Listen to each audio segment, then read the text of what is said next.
জাতীয় নাগরিক পার্টি এনসিপির নেতা সর্বোচ্চ পর্যায়ের নেতা জনাব হান্নান মাসুদের ওপরে গতকাল হামলা হয়েছে। পত্রপত্রিকার খবরে আমরা দেখছি যে দুই দফা তার একবার একটা কর্মসূচির ওপর একটা মিছিলের ওপরে হামলা হয়, পরে অবস্থান কর্মসূচি করেন তিনি, সেখানেও আবার হামলা হয় এবং আমরা ছবিতে দেখেছি জনাব হান্নান মাসুদ নিজে আহত হয়েছেন। তাদের ভাষ্য মতে বিএনপি নামধারী লোকজন এই কাজ করেছে, তারা মিছিল নিয়ে এসেছিল এবং সেখান থেকে এই হামলার ঘটনা ঘটেছে। মানে হান্নান মাসুদের ওপরে হামলাকে আমরা কিভাবে দেখব, এবং এই প্রসঙ্গে আমরা একটা আলাপ একটু করতে চাই। বিএনপির নিচুর দিকে র্যাঙ্কস অ্যান্ড ফাইলস যাদেরকে বলি আমরা, তারা সাধারণ নেতাকর্মীরা যারা আছেন, তারা বিদ্যমান পরিবর্তিত বাংলাদেশকে চিনতে পারছেন কিনা, জানতে পারছেন কিনা। ইভেন বিএনপির সর্বোচ্চ নেতৃত্ব যেভাবে বাংলাদেশকে দেখেন, তাদের রাজনীতিকে দেখেন, তাদের রাজনৈতিক কর্মসূচিকে দেখেন, সেই বার্তা তারা ধরতে পারছেন কিনা, এই প্রশ্ন আসলে খুব সিরিয়াসলি সামনে আসতে হবে। আমি জানি না, আমি নিশ্চিত নই, এবং কোনো জায়গায় দেখেছি যে বিএনপি থেকে বহিষ্কৃত হয়েছিলেন এরকম লোকজন এখানে হামলা করেছেন, সেটা হতে পারে। অথবা বিএনপিতে এখনও আছেন এমন লোকও যদি হয়ে থাকে, আবারও বলছি আমি নিশ্চিত নই, এগুলো সবই তদন্ত সাপেক্ষ, কিন্তু অ্যাপারেন্টলি মনে হয় বিএনপিতে সাবেক থাকা বা বিএনপিতে থাকা মানুষজন হওয়ার সম্ভাবনাই বেশি। কারণ জনাব হান্নান মাসুদ এলাকায় যাচ্ছেন, তিনি নির্বাচন করবেন, এবং আমি এনসিপির এই একজন মানুষকে দেখছি সম্ভবত এলাকাতে তিনি বেশ ভালো জনসংযোগ করতে পারছেন। আমাদের যে টিপিক্যাল নির্বাচনী রাজনীতি, আমি হান্নান মাসুদকে দেখছি সেটা তিনি সম্ভবত খুব ভালোভাবে বুঝতে পারছেন, এবং তিনি দারুণভাবে মানুষের সাথে কানেক্ট করার চেষ্টা করছেন এবং অনেক ক্ষেত্রেই সফল হচ্ছেন। আমরা দূর থেকে অন্তত যতটুকু দেখছি তাতে মনে হচ্ছে, হতেই পারেন বা নাও পারেন, আর যদি হনও, এটা একটা অসাধারণ ব্যাপার হবে। একটা দূর দ্বীপের একজন মানুষ, তিনি ঢাকা শহরে পড়তে এসছেন, একটা আন্দোলনে দুর্দান্ত রোল প্লে করেছেন, এবং যে কথাটা তিনি অনেকে তুচ্ছ তাচ্ছিল্য করছেন, হান্নানকে অনেকে তাচ্ছিল্য করেন, বিদ্রুপ করেন আমাদের কিছু কিছু সো-কল্ড ভদ্রলোক, কারণ হান্নান ঠিক ভদ্রলোকী ভাষায় কথা বলেন না। হান্নানের মুখ থেকে যে ভাষা বেরোয় তার মধ্যে আমাদের সেই শেকড়, যে শেকড়ের বহিঃপ্রকাশ আছে, এটা নিয়ে তুচ্ছতা ছিল। এমনকি তিনি হামলা শিকার হওয়ার পরও কেউ বিদ্রুপ করছেন হান্নানকে। কিন্তু হান্নান এই জায়গাটা যদি করে নিতে পারেন, এটা একটা অসাধারণ ব্যাপার হবে। একজন তরুণ যিনি তার নিজ যোগ্যতায়, নিজ লড়াই, নিজ জনসংযোগ, নিজ রাজনীতি দিয়ে মানুষের সাথে কানেক্ট করে নির্বাচিত যদি হয়ে যান বা একটা ভালো গ্রাউন্ড তৈরি করেন, এক অসাধারণ ব্যাপার। আমি প্রায় একটা কথা বলি, বাংলাদেশে এখনকার রাজনীতি ইভেন টপ জায়গায়ও না, পরিবারতন্ত্র এখন নিচেও চলে গেছে।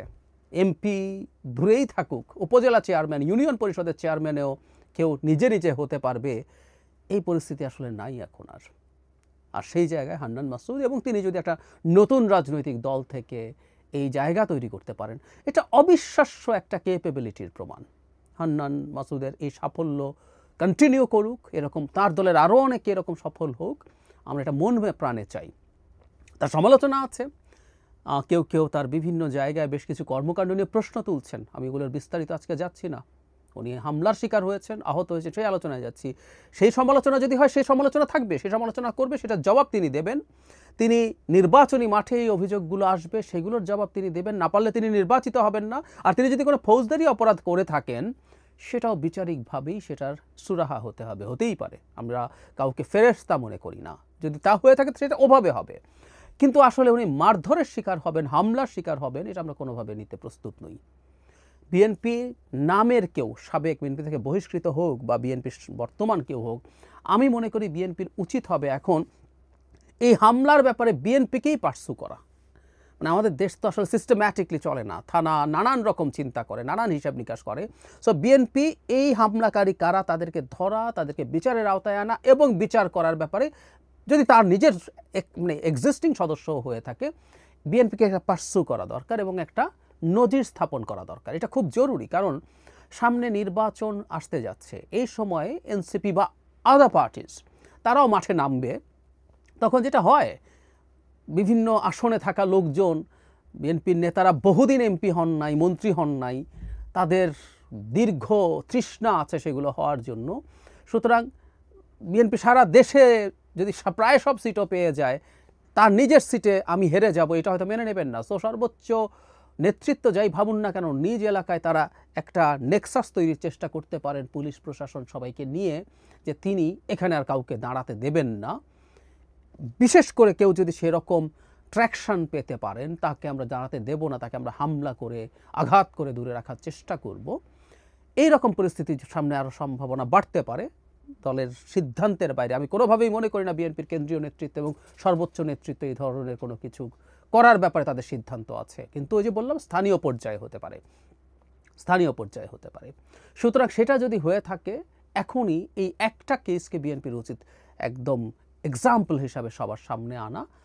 whoever the person is, হামলা যেই করেছে বিএনপির জায়গা থেকে তার স্থানীয় নেতাকর্মী বা বিএনপির কেন্দ্র থেকে এই হামলাটার ব্যাপারে মনিটর করা এবং জনাব হান্নান মাসুদের উপরে হামলার যাতে একটা ন্যায্য বিচার এবং ভিজিবল অ্যাকশনস, পুলিশি অ্যাকশনস হয়, অভিযুক্তরা গ্রেফতার হয়, বিচারের আওতায় আসে, মামলা হয়, এই জিনিসগুলো যাতে স্পষ্টভাবে দেখা যায়। বিএনপিকে এই মেসেজটাও দিতে পারতে হবে। আর আমি একটা জিনিস মনে করি, আমি আগেও বলেছি, বিএনপি 5 আগস্ট পরবর্তী বাংলাদেশে জনগণের প্রত্যাশা যে জায়গায় গেছে, আমরা অনেক কিছু সংস্কার করে ফেলবো, ওটা সেটা এটা ভাবি না। আমি সত্যিকার অর্থে আমি এটা বিশ্বাসও করি, এটা নিয়ে আমি কথাও বলেছি।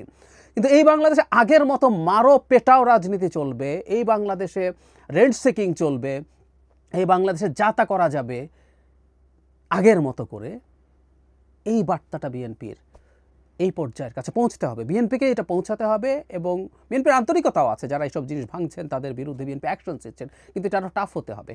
এটা মোটিভেট করে হোক, কোনো অ্যাকশনসের মাধ্যমে হোক, এক্সাম্পল তৈরি করতে হবে। কারণ না হয় সত্যিকার অর্থে বিএনপির রাজনীতি বাংলাদেশে খুব বড় প্রশ্নের মুখে পড়বে। এটা নতুন বাংলাদেশ, এটা বিএনপিকে বুঝতে হবে।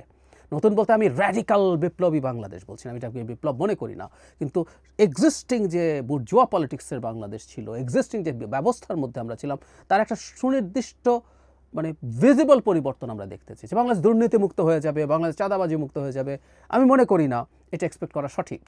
কিন্তু আগে যা হয়েছে, যেভাবে হয়েছে, পলিটিক্যাল ভায়োলেন্স যেভাবে হয়েছে, এগুলো অনেক কম মাত্রায় হতে হবে, এগুলো কমে আসতে হবে, ধাপে ধাপে কমার লক্ষণ দেখা যেতে হবে। না হয় সেই বাংলাদেশে আমরা কেউ থাকতে পছন্দ করবো না। সেই বাংলাদেশ শাসন করবে যে রাজনৈতিক দল, ক্ষমতায় থাকবে যে রাজনৈতিক দল, সে যদি সেগুলো কন্টেইন করতে না পারে, তার বিরুদ্ধেও আমাদের কথা নিশ্চয়ই বলতে হবে তখন।